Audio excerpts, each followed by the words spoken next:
Alright guys, the day is finally here. The 2023 NBA Draft is tonight at 8 o'clock, and I thought, why not give this one more try before the real thing goes down? So here is my 2023 NBA Mock Draft 3.0. With the first pick, the San Antonio Spurs select. We obviously have Victor Wembanyama going to the San Antonio Spurs.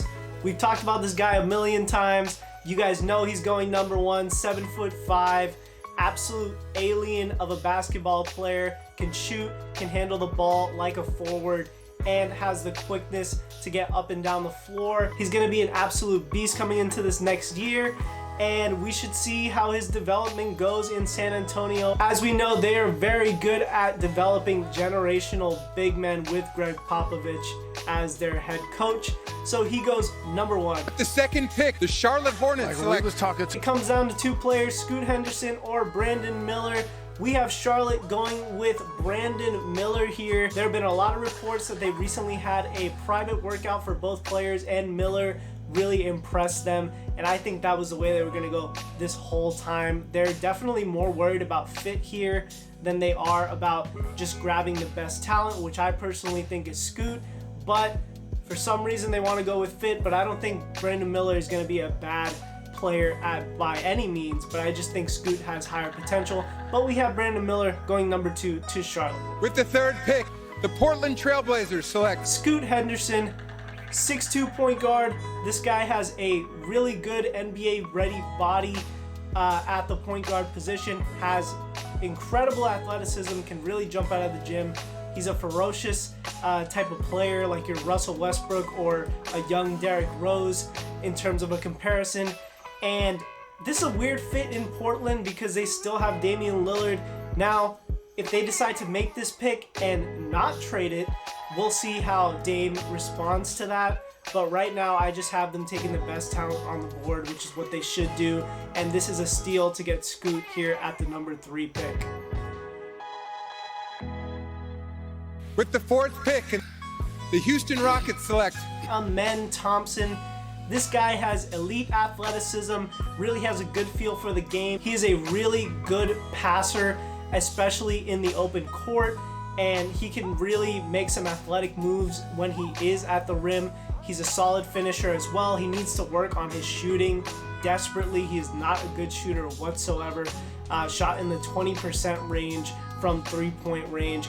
And also he played in the Overtime Elite League, which is a little bit weird with their talent level.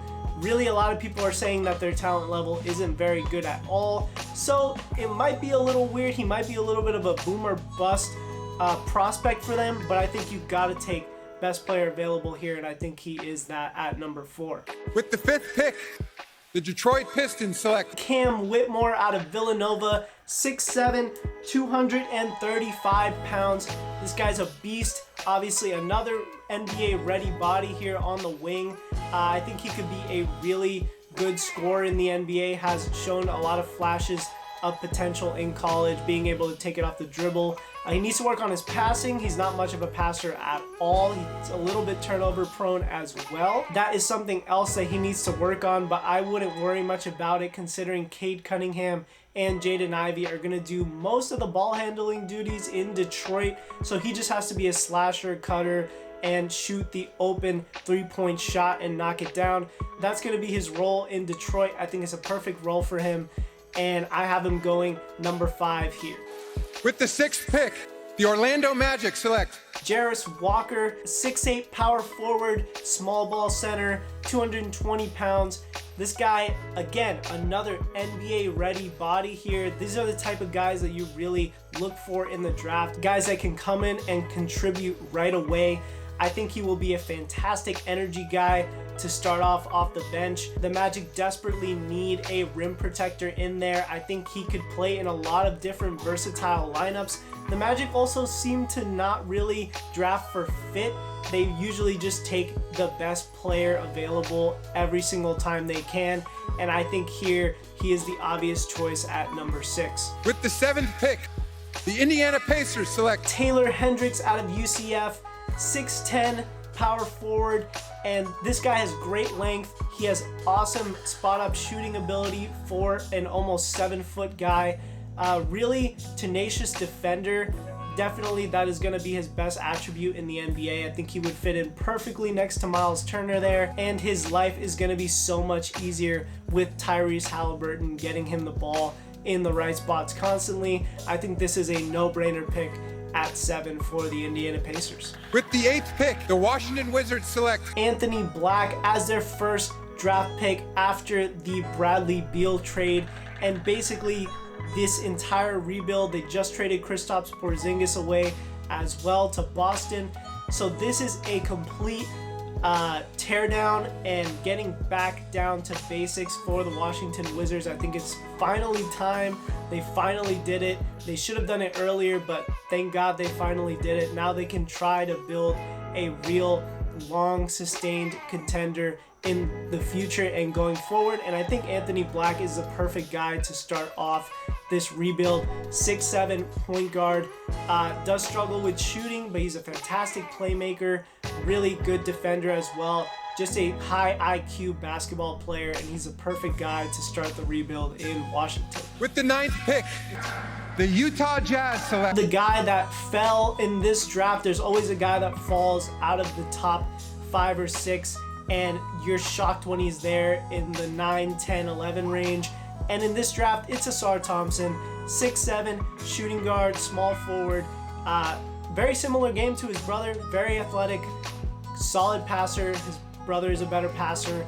He is the better shooter right now. He has better mechanics. He is also the better defender right now, which I think would come in really handy for Utah. They definitely need some better defenders, guys outside of Walker Kessler, guys that can defend the perimeter. I think he would fit in very nicely with the Utah Jazz's new youth movement going forward. with the 10th pick, the Dallas Mavericks select Derek Lively out of Duke, 7'1", 215 pounds. He is a slim frame center that can really shoot the ball. Think of Mo Bamba, but this guy has a much better motor than Bamba. He was a very good rim protector at the college level, and I think that will definitely translate to the NBA. I think he needs to bulk up, but I think this is a great pick for Dallas, who desperately needs rim protection in that lineup. Although I do think this is a very likely pick to get traded on draft night. There are rumors that they're trying to get Clint Capella from the Atlanta Hawks. I also think that would be a very solid move for them. But if they don't, then I have them taking Lively here at 10. with the 11th pick, the Orlando Magic select Jet Howard out of Michigan, 6'8", shooting guard, small forward. This guy can shoot the lights out, and he can shoot with coverage in his face. He also has some ability off the dribble, which I think really separates him. I think he's being extremely slept on. This will be my hot take of this year's draft, is him going this high. But I think he would be a no-brainer pick for the Magic, who need shooting and who love to have guys with length as well. He fits in really nicely, and I also think he's an underrated defender. I think he could get a lot better as well. He has the tools to do it. I have them taking Jet Howard at 11. the 12th pick, the Oklahoma City Thunder select Probably the highest riser in this draft in recent months, and that is Bilal Koulibaly out of France. He's actually Victor Wembanyama's teammate in France, and this guy is an athletic freak. Think of like a Giannis, but much shorter. He's 6'6", really solid defensive instincts as well. I think that's where he's gonna have his calling in the NBA. The Thunder seem to always go high upside picks here. They don't really need anything, so they do take a high upside guy here and hope he can develop in the background and eventually become a solid contributor for them in the future. with the 13th pick, the Toronto Raptors select Kobe Buffkin out of Michigan, point guard, shooting guard, combo guard, whatever you want to call him. He is a really solid prospect, another high riser in these most recent weeks, and I think he is definitely a Toronto type of pick here. They love to take these smaller guards that are crafty, that can really get into the lane, shoot the ball as well. He's a solid shooter. He shot about 36% from 3. I think whether Fred VanVleet decides to stay in Toronto or leave, I think this would be a great pick for them because they do need guard help no matter what to help out Gary Trent Jr. and then of course Fred if he does stay. With the 14th pick, the New Orleans Pelicans select Cason Wallace out of Kentucky, 6'4", point guard, defensive menace. This guy is a dog on defense. He's also a very underrated scorer. He can actually put the ball in the basket. He's a solid shooter as well. Needs to improve a little bit, but I feel like he's not getting enough credit on the offensive end as he should be, and I think he's just a solid all-around prospect for them. I think that they desperately want a change at the point guard position. They've been in rumors recently to try and get one of the top 3 picks so that they can draft a guy like Scoot Henderson. And if they can't do that, which I really don't anticipate them doing unless they make a huge move like trading Zion Williamson, I think that they take a really good point guard prospect here and hope that he can be their point guard of the future in Cason Wallace. And now that we finished the lottery, I'm going to show you the rest of my picks for the entire rest of the first round. I'm going to put them up on the screen here right now for you. You can take a look and tell me what you think down in the comments section. Guys, I hope you enjoyed the 2023 NBA draft. If you like this video, please leave a like and show me that you like it and show YouTube that you like it so we can push it out to as many people and everybody can watch it before the draft. And guys, if you haven't subscribed already, please do. It helps out a lot. And most importantly, have a great rest of your day.